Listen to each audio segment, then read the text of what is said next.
Il était une fois les animaux de la brousse. Ils vivaient entre eux, seuls sur la terre. Ah non, pas tout à fait. Il y avait aussi dans la brousse les génies. Les grands et les nains, qui, eux aussi, vivaient entre eux. Quant aux hommes, ils n'avaient pas encore fait leur apparition sur la terre.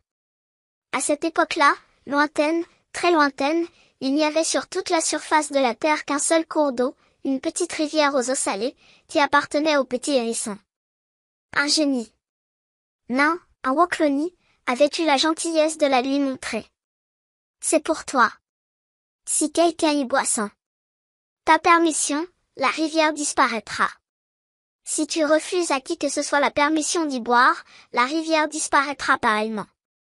De nature, le petit hérisson n'est pas méchant, malgré ses piquants qui lui en donnent l'air. Il suffisait donc de lui demander, « Petit hérisson, je meurs de soif. Est-ce que je peux aller boire dans ta rivière ?» Il répondait toujours par oui.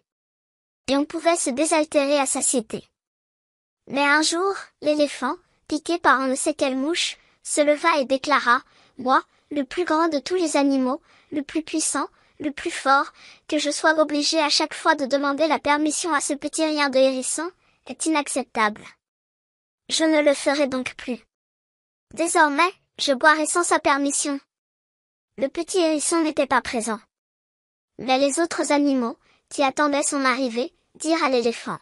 « Ne fais pas ça, éléphant. Il ne te coûte rien de demander la permission au petit hérisson. Il n'a jamais refusé de l'eau à personne. » Mais l'éléphant ne les écouta pas.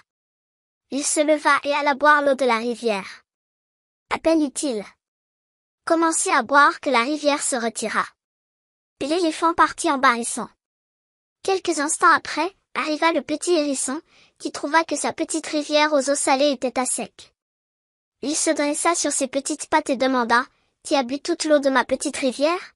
« C'est l'éléphant, répondirent en chœur les autres animaux. On le lui avait pourtant déconseillé.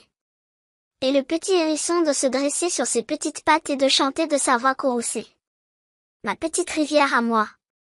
L'éléphant l'a vidée. Si jamais je vois l'éléphant. Si jamais je rencontre l'éléphant. Je me battrai avec lui. Et je lui ferai rendre ma rivière. » Parole de hérisson.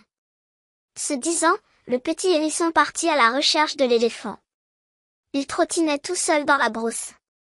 De temps en temps, il se redressait sur ses petites pattes ou montait sur un arbre pour chercher l'éléphant des yeux. Il était vraiment en colère. Mais est-ce qu'un petit rien de hérisson peut vaincre le grand éléphant? Le petit hérisson marcha ainsi pendant longtemps.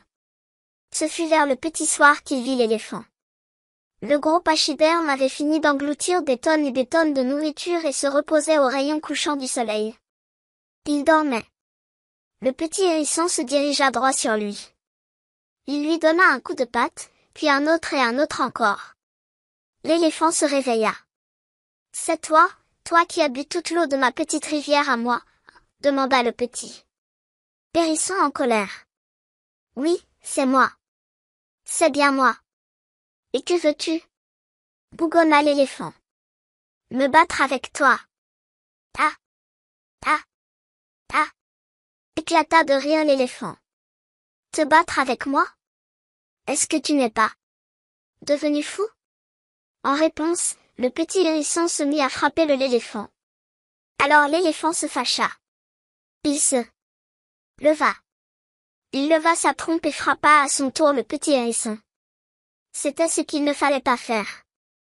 Le petit hérisson enfonça tous ses piquants dans la trompe de l'éléphant qui hurla de douleur et appela tous les animaux au secours. Ceux-ci vinrent supplier le petit hérisson d'enlever ses piquants de la trompe de l'éléphant. Le petit hérisson, malgré ses piquants, n'est pas méchant. Il accepta volontiers de soigner l'éléphant. C'est depuis ce jour que l'éléphant, malgré sa force, ne s'attaque jamais au plus petit que lui.